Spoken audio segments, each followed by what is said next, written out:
السلام عليكم ورحمة الله وبركاته. اللهم صل وسلم وبارك على سيدنا محمد عليه أفضل الصلاة والسلام. ازيكم يا جماعة، عاملين ايه؟ كل سنة وانتم طيبين. النهاردة جينا لكم بأجواء رمضان اللي احنا عملناها بدري شوية، بس النهارده بنيجي النهارده في محل في سنورس اسمه محل محمد امين. ده من اشهر المحلات في سنورس. انا عن نفسي باخد منه تملي بقالي سنين، وطعم الكنافه والقطايف بتاعته بصراحه طعمها ملهاش حل. فالنهارده بقى هنتقابل مع الراجل اللي هو مرزوق اللي بيشتغل في القطايف، وهيقول لنا بقى القطايف النهارده بتتعمل من ايه، واللبن اللي بيتحط فيها لبن ايه وكده، وهنعرف سعرها. ازيك يا مرزوق؟ عامل ايه؟ اخبارك ايه؟ كل سنه وانت طيب، بعود الايام. قول لنا بقى القطايف دي بتتكون من ايه يعني؟ بتتكون عجين وبيكنج باودر. يعني دي يعني دي وعجين وبيكنج باودر. تمام ماشي، وتحط لها حليب. الحليب اللي انتوا بقى بتحطوه طبعا دوت مش مجفف، ده حليب طازه فريش، حليب جمسي. تمام. قول لنا بقى مثلا الكميه بقى اللي انتوا بتعملوها، مثلا بتحط عليها قد ايه حليب، او مثلا يعني على اساس حتى برضو نص الشوال يعتبر كله يتحط له حليب 2 كيلو حليب. يعني الشوال ده 50 كيلو. شوال 50 كيلو بيتحط عليه 2 كيلو حليب. 2 كيلو حليب تمام. وايه تاني؟ في حاجه تاني؟ بيكنج باودر وفانيليا. بيكنج باودر والفانيليا والروايح الجوز هند وزي الفل يعني الحمد لله. تمام. وبتخليها فتره شويه عشان تخمر او كده، صح كده؟ بنعمل العجين من بالليل يعني بتعملها من بالليل. ونسيب العجين يختمر، وبعد كده بقى نصبح نشتغل الصبح كده بيطلع لك قطايف ورده ان شاء الله. وبتعمل طبعا عصافيري، بنعمل عصافير وبنعمل وسط وبنعمل كبير على حسب طلب الزبون. هو اللي ماشي على حسب طلب الزبون والوسط. تمام. انا عارف ان انتوا شغالين طول السنه في اي وقت، لان طبعا هنا يا جماعه هم بس مش شغالين برضو على قد رمضان، لا هم بيشتغلوا طول السنه عشان خاطر في افراح ومناسبات كتيره جدا. فكل الناس اللي هم في محافظه الفيوم التابع لمركز سنورس كله بيجي ياخد من عندهم هنا هو، لان هو اشهر واحد. فطبعا قول لنا بقى سعر كيلو القطايف النهارده كام؟ السعر الكيلو ب 18 ان شاء الله. الكيلو ب 18. هل طبعا اكيد السعر اختلف عن السنه اللي فاتت؟ ايوه طبعا اختلف، لان كل حاجه ولعت والدنيا غالي كلها، عشان في حاجات طبعا زادت. تمام. كل سنه وانت طيب وبعد الايام. ورينا بقى كده طبعا، وانت طبعا بتطلع كده للناس. هنشوف دلوقتي، تابعوا معانا واوريكم برضو شكل القطايف اهو بيطلعها. بصوا شكلها عامل ازاي. بصوا يا جماعه، ادي شكل القطايف بتاعته، جميله جدا ومخدومه، يعني العجينه بتاعتها مخدومه. يعني هم صراحه بيحطوا بسم الله ما شاء الله. الناس، انتوا بقى لكم كام سنه بقى شغالين في المهنه دي؟ انا بقى لي هنا 17 سنه شغال في المهنه. المحل مفتوح بقى له 50 سنه. محل بقى له 50 سنه. 50 سنه المحل بقى له 50 سنه. بسم الله ما شاء الله. الحاجه بتقول لك بقى لهم هنا 50 سنه من ايام ما، يعني انتوا يعتبر انتوا وارثين المحل دوت عن جدنا. طبعا وارثينه عن جدنا. تمام. نقول نتعرف بامه ايه؟ نقول امه ايه بقى؟ ام محمود. ام محمود. حضرتك صاحبه المكان؟ لا، انا والدتي هي اللي صاحبه المكان، بس انا شغاله معاها. انت شغاله معاها يعني؟ بتساعديها طبعا؟ طبعا. ربنا يرزقك يا رب. يا رب يا رب. انا طبعا عايز اقول لكم برضو لازم تيجوا تجربوا هنا القطايف والكنافه بتاعتهم. هو المشكله ان احنا زعلانين بس السنه دي عشان الاسعار عاليه زياده عن اللازم. عشان معلش هو ارتفاع الدقيق صراحه، طن الدقيق دلوقتي بقى ب 10000 جنيه. تمام. مش مواكب حتى المصاريف. هو بص ان شاء الله باذن الله كل حاجه هترخص والدنيا هتحلو باذن الله. يا مسهل الحال، احنا نتمنى كده والله ان شاء الله. قولي لي بقى طبعا انت بقى الحواك بتاع القطايف. قولي لي بقى الحواك بقى. انت انا شايفك حاطه هنا سوداني اهو. زبيب وجوز هند وفول. زبيب وجوز هند. بصي تعالي قولي اهو، ادي شويه ده قد ايه؟ ربع كيلو؟ ده كام سعره؟ ده 10 جنيه. ده ب 10 جنيه ربع كيلو. وشايفه اتمان ب 10 ودوت برضه زبيب فيتنامي. لا، تمن كيلو. ده تمن كيلو. ده زبيب نوعه ايه بقى؟ ده زبيب ايراني. زي ايراني. بتقولي دول بكام؟ دول ب 10. ده ربع كيلو ولا قد لا، ايه؟ تمن كيلو. تمن كيلو ب 10. وشايفك برضه حاطه جوز هند اهو. جوز هند دوت بكام؟ ب 10 برضه تمن. تمام. وشايفك برضه كسكسي. انا برضه هجيب منهم كسكسي يا جماعه. بس احنا هنا محل معجنات، في كل حاجه. في كل حاجه. كل انواع العجين. ورينا بقى في رقاق وفي كسكاس وفي قطايف وفي كنافه وفي كنافه بلدي. تمام. في كل حاجه يعني، في سمبوسه، في جلاش. ماشي. كل انواع المعجنات. انا دايما جربت منهم يا جماعه القطايف. ايوه، انت زبون دايم. زبون دايم. قطايف وكنافه، وبجيب منهم الجلاش والرقاق برضه دقته، والكسكسي بتاعهم برضه فظيع. بس هي دلوقتي هتوريكم دلوقتي برضه الحاجات اللي هي الكسكسي.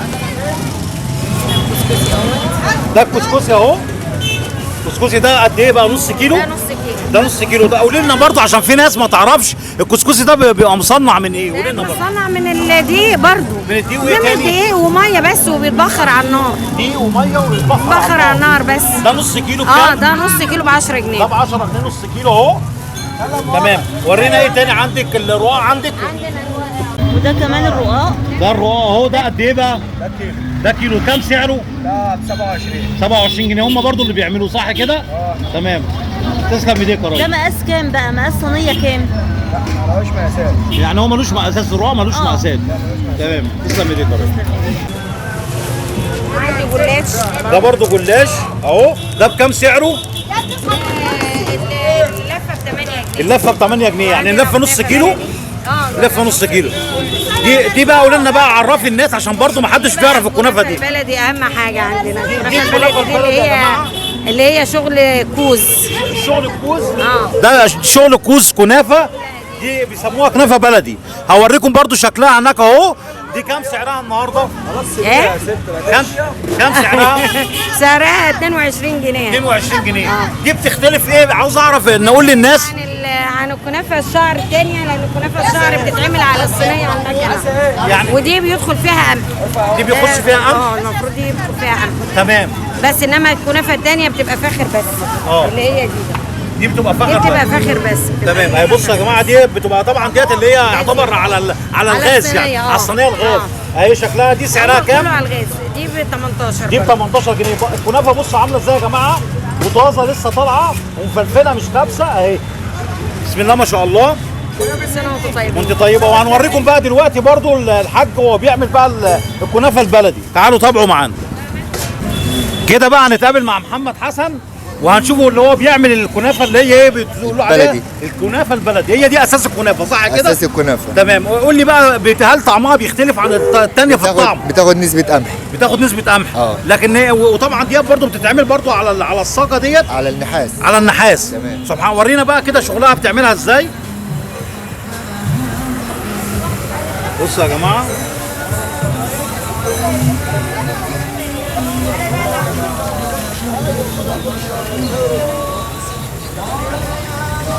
ده الشكل اهو. بعد ما يبقى طبعا لما هتستوي طبعا هيبتدي يطلعها. هو طبعا بعد ما بيطلعها بيهويها صح كده؟ اكيد. وبعد كده ايه بتبتدي تبيعها صح كده؟ بالظبط.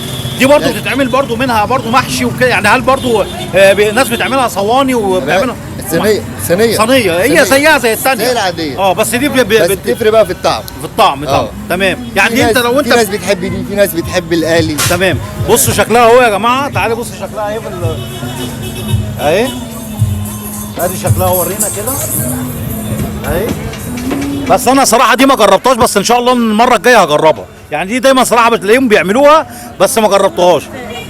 بس هي مشهوره في كل حته. هي اساس اصلا الكنافه في مصر هي الكنافه دي صح؟ أساس البلدي. هي اساس البلدي. تمام. الله ينور عليك. كل سنه وانت طيب وبعود الايام. ورينا بقى كده وانت بتطلع برضو الكنافه على مهلك برضو اهي. بصوا يا جماعه اهي بتلم كده اهي. انا شايفها ان هي بصوا يا جماعه برضو فتله مختلفه شويه اتخن. تمام. تسلم ايديك يا ريس. الله ينور عليك.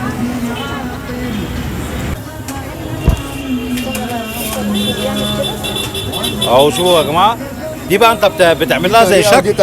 دي طريقه ودي طريقه. لا قول لنا برضو على الحته دي. دي طريقه ودي طريقه. انا شايفه ان هو لف الكوز على طول داير ما يدور، وبعد كده شايفه بعد كده لف الكوز وبعد كده عملها ايه؟ طلع معاه الغربال ده. عشان تطلع معاه الغربال ده. ورينا يعني هي دي كذا غربال. دي. لا ورينا بقى برضو تاني. دي كده طريقه. دي طريقه اهي. دي شكل ودي تاني. طريقه. هي نفس العجينه بس هي دي نفس شكل ودي العجينه. شكل. بس انا في يعني اللمه دي واللمه دي. ايه بتفرق بقى في حد بالنسبه للي بيعمل بتفرق معاه الشكل ده والشكل ده؟ بيبقى في زبون عايز رشه خفيفه. رشه خفيفه. لكن في ناس بيبقوا عايزين رشه الكنافه تبقى كتير. بالظبط اللي هي الشبكه دي. الشبكه. بص حضرتك عملت معاها نظام شبكه. تمام. بص شكلها عامل ازاي. بسم الله ما شاء الله اهي.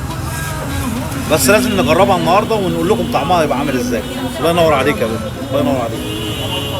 بس كده يا احلى عيلة، اتمنى ان انتوا تكونوا استمتعتوا باجواء وروايح رمضان بتاع زمان. جبنا لكم هو رمضان بدري ان شاء الله. اللهم بلغنا رمضان لا فاقدين ولا مفقودين. كل سنة وانتوا طيبين وبخير وبصحة وسعادة، ويا رب دايما فرحانين ومبسوطين ان شاء الله بإذن الله.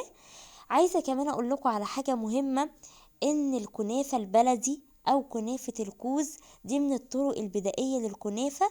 يعني اول طريقة استخدموها عشان يصنعوا الكنافة كان عبارة عن ايه؟ صاج من النحاس وكوز فيه طبعا خروم، بيبتدي ان هو يوزع كده العجينة بتاع الكنافة على الصاج من النحاس باشكال كده مختلفة. طبعا هو وريكوا طريقة الشبكة وطريقة تانية، يعني في منها كذا شكل.